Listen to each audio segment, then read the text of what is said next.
Assalamualaikum warahmatullahi wabarakatuh mga kapatid sa Islam. So, alhamdulillah tayo ay nagpapasalamat sa Allah dahil umabot na naman tayo ng Friday, no? At ngayon ay nandito tayo sa Mindanao.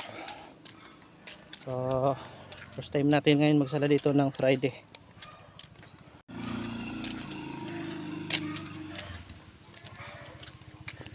Usa.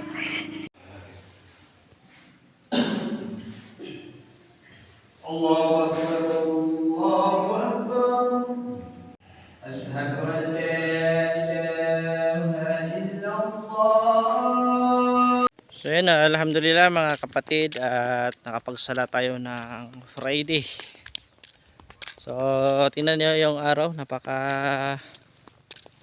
parang napakainit, no? Pero kagandahan dito sa Ranao, tamtaman lang yung init, parang sa Baguio City mga kapatid sa Islam. So first time natin sala ng Friday, simula makauwi tayo dito inshallah.